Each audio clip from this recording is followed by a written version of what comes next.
visiting two very different workshops. These professional workshops are approximately 1 mile from each other in Liversedge, West Yorkshire, quite near where I used to live in a former existence.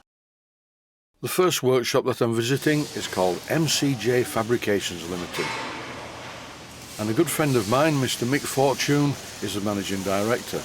This is quite an operation.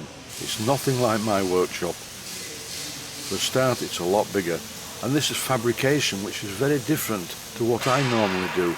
I do a little bit of fabrication, nothing anywhere near this scale. This is a proper workshop and it's very noisy. I'm going to turn down the background noise because, believe me, it is deafening. Behind this large machine, which I think is probably some sort of punch, are various pieces of professional welding equipment. I've turned the sound back on for the moment because there are some very interesting noises coming up. This is nothing special. It's a man with an angle grinder cleaning up the ends of pieces of metal, ready to weld them into whatever he's making. Here's one of MCJ Fabrications' team of professional welders, and believe me, they really are good. I've tried welding and I can sort of do it, but not like this. This is MIG welding, metal inert gas welding. I think I would prefer TIG welding, so I may get one of those and have a go. I kept well away from this operation because I don't have any steel toe cap boots on. In my small home workshop, I once dropped a steam engine cylinder, that is a model steam engine cylinder, on my big toe, and it's never been the same since. That's why I'm going nowhere near this operation. I have a metal cutting bandsaw, and this is a metal cutting bandsaw, and so is this. And all of them are far better and far larger than mine, and I'm definitely suffering from a bit of bandsaw envy here. I don't know what a lot of these tools actually do. This one looks like some sort of a small bending unit.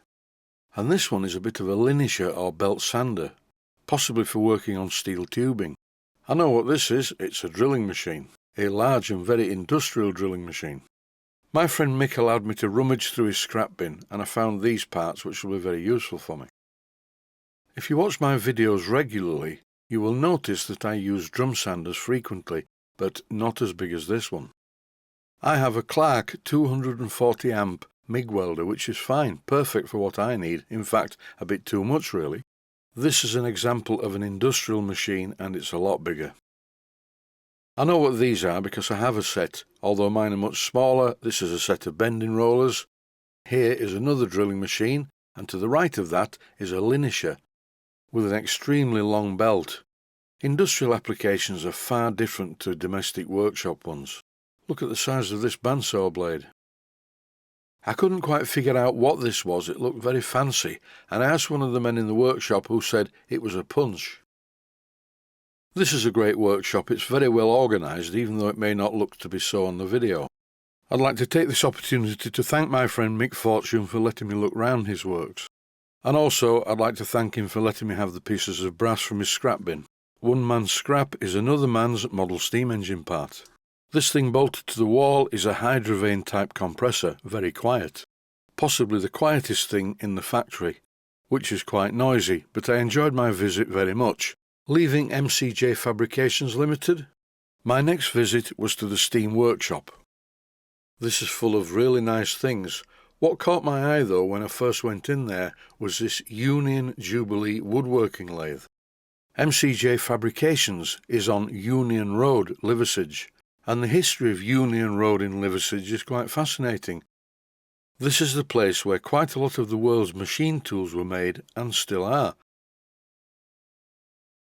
This workshop is full of model steam engines of all shapes and sizes, and there are some unusual ones. This one is a 7¼ inch gauge version of one of the engines that took part in the Rainhill trials along with Stephenson's rocket. And from the sublime to the ridiculous, here is a full-size chimney from a steam locomotive. I think Simon's going to turn it into a coffee table, but I thought it would be quite useful as a back-to-back toilet for two people to defecate at the same time. Or maybe a toilet bidet combination. This caught my eye. It was very chunky and well made. It's called a portable engine. These were hauled into position by horses and then used to drive machinery in days gone by. Like this 2-inch scale model of a threshing machine, very cleverly made. Over in a corner out of the way I found this one. It's a twin Fairley locomotive, a really weird looking thing and quite unique. This is a strange engine. I've never seen anything like this before, mainly because it's not a British engine and it has a special fitting on it, and even Simon didn't really know what it was for. I'm referring to the part in front of the cab. In this clip, Simon is showing me a video on his phone featuring the engine that is behind the one that's in the foreground running on a track. The beats were very even. With the exception of the 7 1/4 inch gauge Duke of Gloucester, which by the way is currently being painted, today's star of the show is this one. It's a crusty-boilered 9F. The engineering standard is extremely high and it's quite a wonderful thing. The tenders below it, and have a close look at this, much working detail. It's a masterpiece.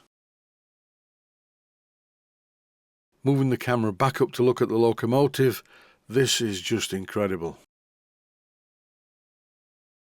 The design of this locomotive is different to any other. It's the way the boiler works. The boiler has a preheater and the actual exhaust doesn't come out of the chimney. The best person to explain how this engine works is Simon, and here he is. I'd love to steam it, but it's such a complicated detailed model that for us there's 3 months work commissioning that fully. Yeah. Because everything would need, doing. But And there'd be so many things dribbling. yeah, there would, and everything would take so long. But also it's one that I'm really curious about because it drafts so differently. By the term drafts, what Simon means is the way the fire is drawn by the exhaust blast. This happens in a very unconventional way.